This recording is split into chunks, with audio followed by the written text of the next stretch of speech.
Okay, I'm going to read The Story Keepers, Sink or Swim, and we're on chapter 4. There. I'm not sure who that's supposed to be yet. But it's down at the docks. Families were milling around, greeting the soldiers from the fleet that had just returned. A banner read, "Welcome home, Harding the Ruthless." Welcome home, Hardin the Ruthless. Ben and the gang had boarded one of the ships, disgusted as a theatrical troupe, and started to entertain the soldiers and sailors, dressed in colorful outfits. They were already in the middle of their show. The soldiers and sailors had formed a semicircle on deck and were watching as Cyrus and Anna finished juggling. "Hip!" shouted Cyrus with a final flourish. "And that is what I call hot tossed buns," joked Justin, again the announcer. The audience laughed and applauded as Anna and Cyrus, holding hands, took a bow. "And now," Cyrus shouted, "a tribute to your glorious victory." The soldiers smiled and patted each other on the back.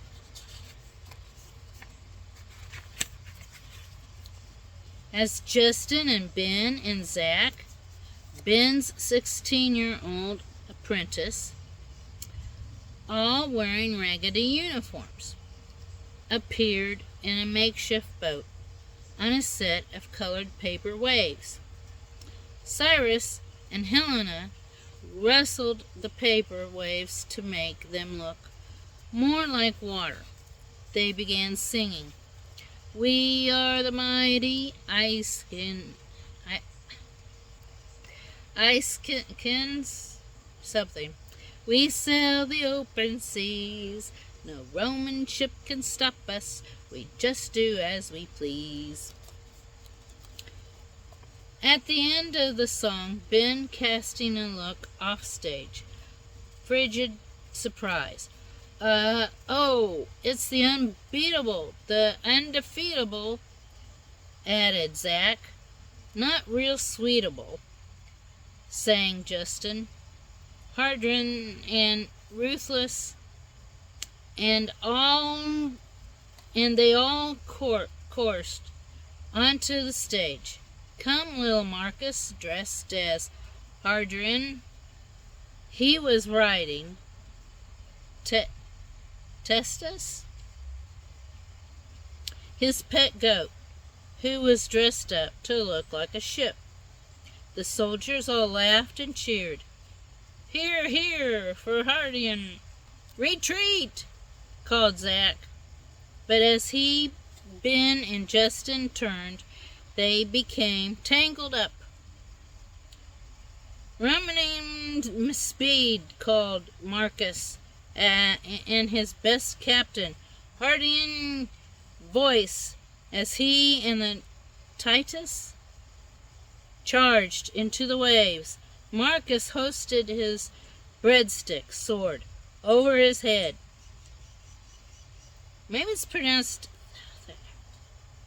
Thetis. Thetis.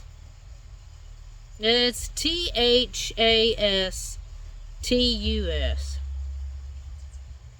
Snorted, bumped into Ben and Justin. They pretended to swoon.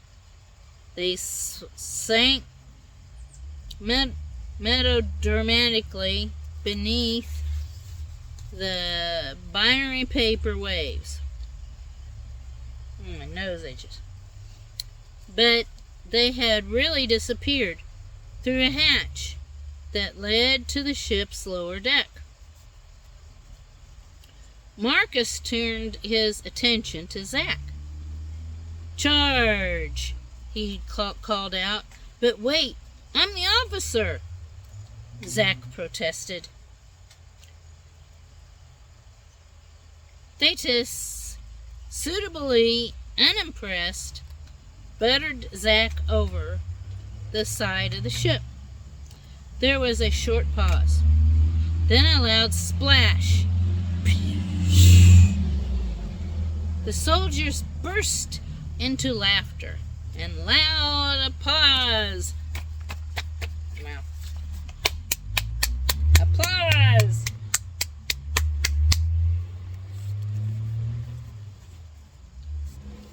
Marcus took a bow.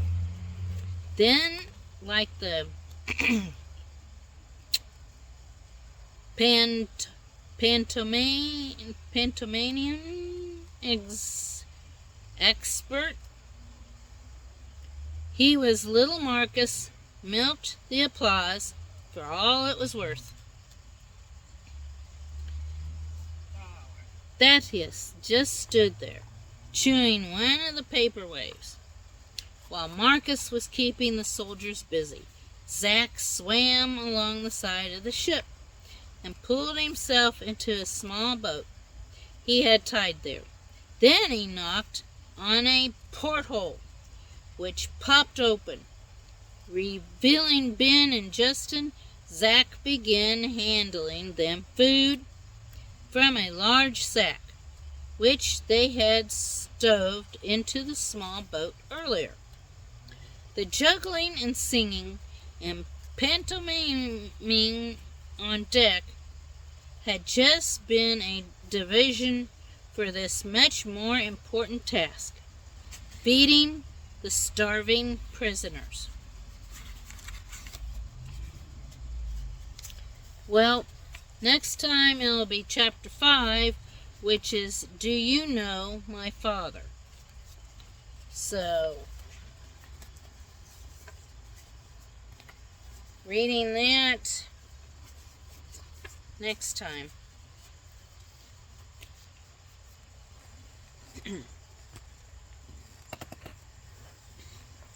So you have a good night, and Yaya loves you.